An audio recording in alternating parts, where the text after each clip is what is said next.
Hello' বন্ধুসকল, যদি আপুনি পলিচি বজাৰৰ পৰা আপোনাৰ গাড়ীখনৰ ইঞ্চুৰেঞ্চ কৰাইছিলে, এতিয়া সেই ইঞ্চুৰেঞ্চটো ৰিনিউৱেলৰ সময় হৈছে আৰু আপুনি পলিচি বজাৰৰ পৰাই অনলাইন ইঞ্চুৰেঞ্চটো ৰিনিউ কৰিব বিচাৰিছে, তেতিয়াহ'লে কেনেকৈ কৰিব পাৰিব?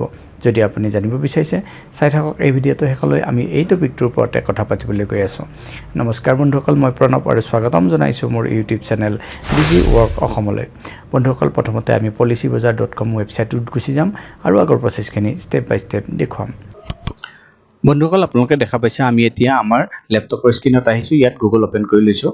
গুগলত আমি টাইপ কৰিম policybazar.com আৰু চাৰ্চ কৰি দিম। যেতিয়া চাৰ্চ কৰিম কিছুমান চাৰ্চ ৰিজাল্ট আহিব। তাৰ ভিতৰত প্ৰথমটো চাৰ্চ ৰিজাল্ট policybazar.com, এই লিংকটোৰ ওপৰত আমি ক্লিক কৰি দিম। এতিয়া চাওক, আমি পলিচি বজাৰৰ যিটো অফিচিয়েল ৱেবছাইট আছে তাৰ হোম পেজত আহি গৈছোঁ। যিহেতু আমি ইয়াত আমাৰ টু হুইলাৰৰ মানে মোৰ বাইকখনৰ ইঞ্চুৰেঞ্চটো ৰিনিউ কৰিব লাগে, সেইকাৰণে আমি টু হুইলাৰৰ ওপৰত ক্লিক কৰিম। যদি আপোনাৰ ফ'ৰ হুইলাৰ থাকে তেতিয়াহ'লে কাৰ ইঞ্চুৰেঞ্চৰ ওপৰত ক্লিক কৰিব। মই এতিয়া টু হুইলাৰৰ ওপৰত ক্লিক কৰি দিছোঁ। টু হুইলাৰৰ ওপৰত ক্লিক কৰাৰ পাছতে আপোনাৰ বাইকখনৰ নম্বৰটো ইয়াত ভৰাবলৈ কোৱা হৈছে আৰু ভিউ প্ৰাইচেছৰ ওপৰত ক্লিক কৰিব লাগিব। আমি এইটো ভৰাই ইয়াত ভিউ প্ৰাইচেছৰ ওপৰত ক্লিক কৰি দিওঁ। যেতিয়া বাইকৰ নম্বৰটো ভৰাই ভিউ প্ৰাইচেছৰ ওপৰত ক্লিক কৰি দিম, আমাৰ বাইকৰ পলিচি ডিটেইলছ ইয়াত আহি যাব। আপোনাৰ নাম, mobile number, email ID, engine number, গাড়ীৰ চেচিছ নম্বৰ, এই সকলোবিলাক বস্তু ইয়াত দেখুওৱা হ'ব। আৰু আপোনাৰ পলিচিটো কেতিয়াৰ পৰা ষ্টাৰ্ট হ'ব, এতিয়া যদি আপুনি ৰিনিউ কৰে, এই পলিচিটো কেতিয়াৰ পৰা ষ্টাৰ্ট হ'ব তাৰ ডেটটো ইয়াত দেখুওৱা হৈছে। কিমান পইচা আপুনি প্ৰিমিয়াম পে' কৰিব লাগিব সেইটো দেখুওৱা হৈছে।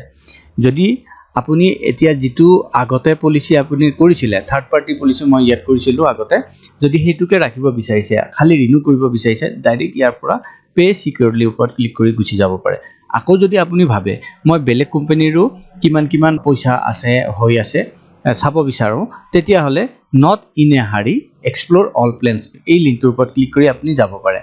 কিন্তু মোটামুটি ছেমে থাকে।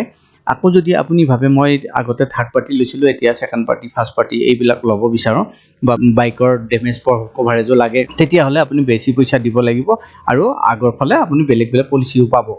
গতিকে আপুনি নট ইন এ হাৰি এক্সপ্ল'ৰ অল প্লেনছৰ ওপৰত ক্লিক কৰি আপুনি সেইবিলাক চাব পাৰে।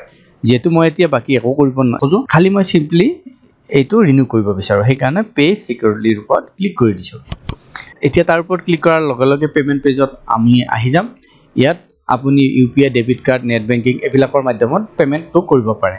এইপিনে চাওক, আপুনি কিমান পইচা দিব লাগিব, 843 টকা ইয়াত পইচা পে'মেণ্ট কৰিব লাগিব। প্লেন ডিটেইলছৰ ওপৰত ক্লিক কৰি প্লেন ডিটেইলছ, প্ৰপ'জাৰ ডিটেইলৰ ওপৰত ক্লিক কৰি আপোনাৰ ডিটেইলছবিলাক ইয়াত চাব পাৰে।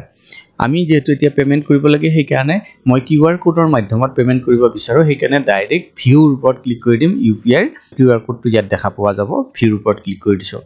এতিয়া চাওক, ইয়াত QR কোডটো দেখা পোৱা গৈছে আৰু 843 টকা পে'মেণ্টৰ কাৰণে এই QR কোডটো ওলাইছে। এতিয়া আপুনি আপোনাৰ মোবাইলত যাওক আৰু আপুনি যিটো UPI এপ ব্যৱহাৰ কৰে তাৰ পৰা এই QR কোডটো স্কেন কৰি পইচাটো পে'মেণ্ট কৰি দিয়ক। পে'মেণ্টটো কমপ্লিট হোৱাৰ পাছতেই আপোনাক এই পেজটোলৈ লৈ আহিব। এই পেজটোত আপুনি চাওক, ইয়াত আৰু সোধা হৈছে আপুনি যদি পাৰ্চনেল এক্সিডেণ্ট কভাৰ বিচাৰে 15 লাখ টকাৰ কাৰণে, তলৰ এইবিলাক ইঞ্চুৰেঞ্চ কোম্পানী আহিছে, আপুনি ইয়াৰ পৰা ল'ব পাৰে। যদি নিবিচাৰে, তলত no I don't want personal accident cover, এইটোৰ ওপৰত ক্লিক কৰি দিয়ক। মই এতিয়া পাৰ্চনেল এক্সিডেণ্ট কভাৰ কৰিব নিবিচাৰোঁ, সেইকাৰণে সেইটোৰ ওপৰত ক্লিক কৰি দিছোঁ।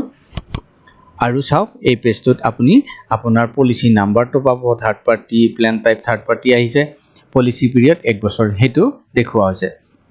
এতিয়া আপুনি আপোনাৰ ইঞ্চুৰেঞ্চটো ৰিনিউ কৰি লৈছে, মানে ছাকচেছফুলি ইঞ্চুৰেঞ্চ হৈ গ'ল। কংগ্ৰেচুলেশ্যন, ইয়ৰ বাইক ইজ ইনচৰ্ড, মানে 1 বছৰৰ কাৰণে ছাকচেছফুলি ইনচুৰ হৈ গ'ল। এতিয়া এই পলিচিখন যদি ডাউনলোড কৰিব লাগে, তেতিয়া ডাউনলোড পলিচিৰ ওপৰত আপুনি ক্লিক কৰি দিয়ক। ডাউনলোড পলিচিৰ ওপৰত ক্লিক কৰাৰ লগে লগে আপোনাক ছেভ কৰিবলৈ চাইটো সোধা হ'ব। আপুনি ইয়াত ছিলেক্ট কৰক, আপোনাৰ PCৰ ক'ত ছেভ কৰিব বিচাৰে, এটা ফাইল নাম দি দিয়ক। মই বাইক পলিচি 2025 কৰি দিলোঁ আৰু ছেভ কৰি দিছোঁ। ছেভ কৰাৰ পাছত যদি আপুনি অ'পেন কৰে, পলিচিখন এনেকুৱাকৈ দেখা পাব। বন্ধুসকল, এনেকৈয়ে আপুনি যদি পলিচি বজাৰৰ পৰা আপোনাৰ বাইকখনৰ বা আপোনাৰ কাৰখনৰ ইঞ্চুৰেঞ্চ কৰি থৈছে আৰু ৰিনিউ কৰিব বিচাৰিছে পলিচি বজাৰৰ পৰা, তেতিয়াহ'লে সহজতে কৰিব পাৰে। আশা কৰিছোঁ এই ভিডিঅ'টো আপোনালোকৰ পচন্দ হৈছে। কেনেকৈ আপুনি policybazar.comত গৈ আপোনাৰ গাড়ীখনৰ ইঞ্চুৰেঞ্চটো ৰিনিউ কৰিব পাৰে তাৰ বিষয়ে জানিব পাৰিলে। যদি এই ভিডিঅ'টো পচন্দ হৈছে, ভিডিঅ'টো কৰক লাইক আৰু চেনেলটো ছাবস্ক্ৰাইব কৰিবলৈ নাপাহৰিব। পুনৰ লগ পাম আন এটা ভিডিঅ'ত। তেতিয়ালৈ বন্ধুসকল, নমস্কাৰ।